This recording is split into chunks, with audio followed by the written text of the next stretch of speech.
Hi, this is Majinoni, and I got a bunch of reviews for you today. First of all, there's Venom #1. A lot of you guys have been asking for it, saying they know, wondering if I even read it. Well, I haven't, so I'll do a quick review on that. Then there's Thunderbolts number 155, Young Avengers Children's Crusade one-shot, and Captain America and Crossbones number 1 one-shot. Now I'm going to go kind of quickly on these because I got a bunch of these. I don't want to take up too much of your time.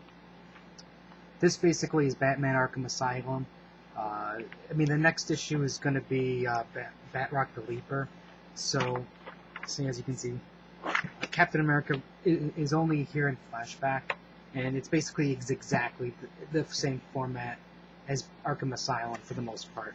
This is basically just a one-shot story of saying to people, hey everybody, this is who Crossbones is, if you didn't know who he was, the guy who killed Captain America.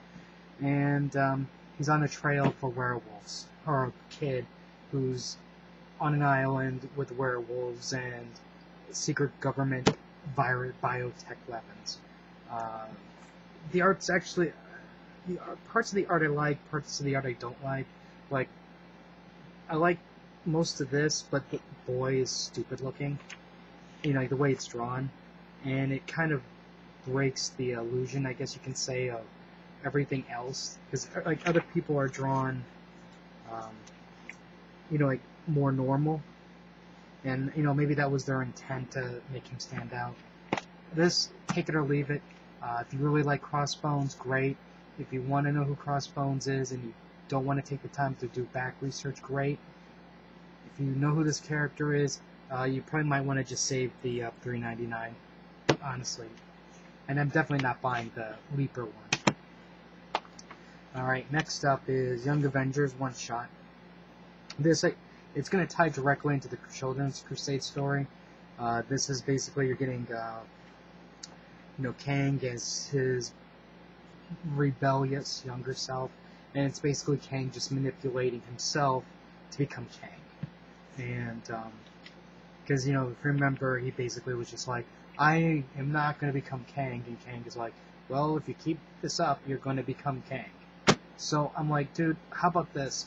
Why don't you just buy a PS3, sit down and play Madden, and play Rock Band, and even though that's a dead game, learn to play guitar, at least with Rock Band 3, maybe play some Call of Duty, and guess what? You'll never become Kang. Problem solved. Meddling with superhero business, you're going to become Kang. If you're reading Children's Crusade, I don't know, this might give you some insight as to what's going on. If you are not reading Children's Crusade, do not buy this. Unless, of course, you have a Kang fetish, then go right ahead. Now, Thunderbolts. This, I was kind of going, okay, it's alright. And you need to hit this part where I'm like going, Luke Cage and Doctor Strange are the luckiest men on the planet, except for one problem, and I'll get to that problem in a second. Basically, Luke Cage needs to bring in Satana, the son of Satan's daughter, and he needs help from Damien and Doctor Strange. Now they try to cross the barriers to get to Satana, but they can't, so Luke Cage decides to use the Thunderbolt mode of transportation, and he gets Man-Thing. Now, while all that's going on, there's another side story here where they're discussing here about a brand new leader of the Team Thunderbolts, and they're actually going to be, it's kind of like, I guess you can say, a farm team for Thunderbolts. They're basically going to be, how should I say it? In case somebody dies, they're basically farming people to be an instant replacement, which I think is probably a good idea, because they keep dropping Thunderbolts, and you don't want another Hyperion problem. Now, going back to the good and bad about Doctor Strange Luke Cage problem. Now, what happens is they end up in this, alternate place, and it's basically a hot tub of women. Now, they're all naked, of course, so that's the plus. Now, the bad thing is, if you succumb to their charms, you'll just die. So that's the bad. But luckily, Luke Cage, he's married, and Doctor Strange is a doctor, so they're okay. Now, my problem with this is Satana, sorry. She kind of has inconsistent, I mean, I don't really say inconsistent, but she just doesn't look as cool as she used to look. See, like, as you can see here, I've seen this character before, and it's definitely not her. I mean, the type of the older style of her drawing. And, Doctor Strange and Luke Cage use some trickery to get her captured, and she actually throws everybody a bone about Man-Thing. It's something a little bit more dangerous about him than they're leading, that people suspect. Thunderbolts is actually my sleeper favorite title, and I'm really, really happy with it. And finally, Venom #1. The issue that a lot of people have been asking about. Now, I know I posted that video about the Venom rant, and my rant still stands. This is Venom. Why did you have to do this story with Venom? Why didn't you just create another symbiote or do something a little bit differently? Because they could have done something different, especially since Stark had all that data on Venom and Spider-Man, and Venom both, for that matter, because of Norman Osborn. So they could have done something cool. Now, first off, I really do like the art. The art is fantastic, and I also like the Jack-o'-lantern revamp. This was awesome. He actually looks a little bit more menacing than he did in the pages of Spider-Man. The broom, I don't know, it's a hit and miss with me, but I do like the candy that melts metal. That part was a definite plus.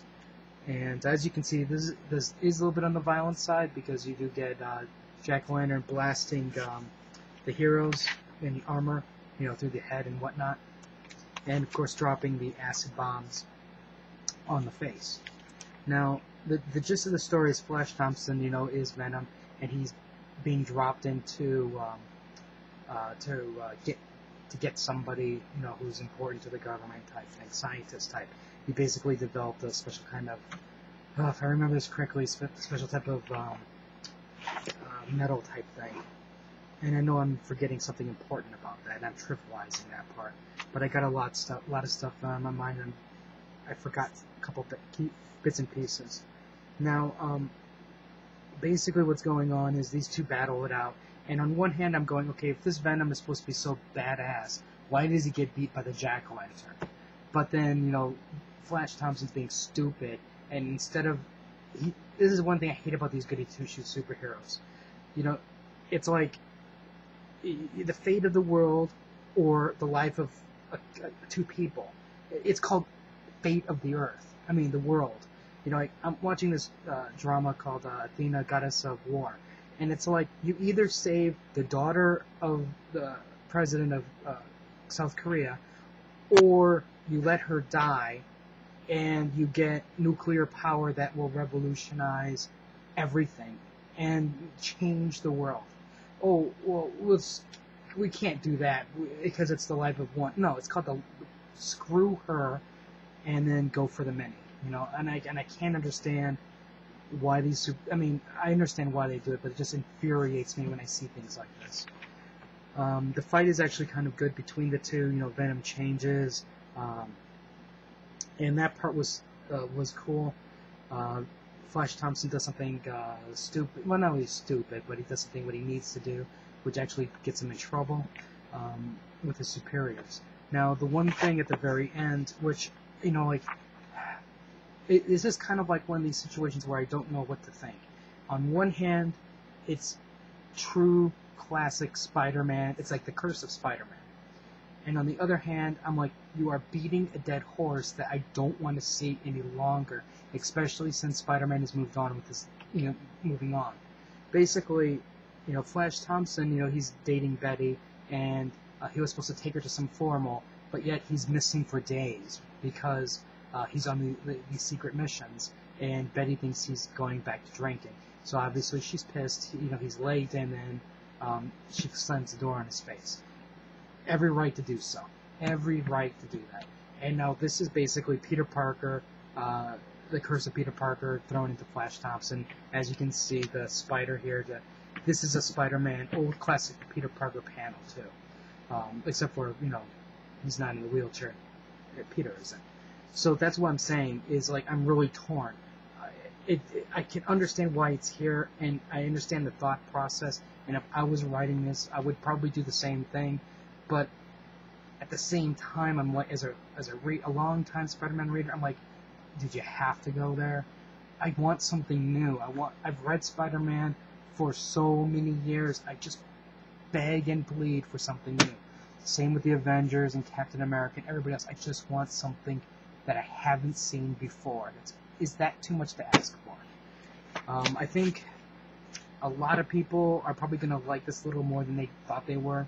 I'm probably going to get the second issue, or at least I'm going to get the parts, the first story arc with Jack-O-Lantern, because I really, really like this redesign. I think it's phenomenal. So I'm always going to take it that far.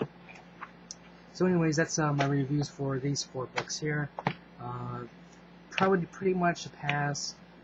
Only if you're reading Crusade, or you have the Kang fetish.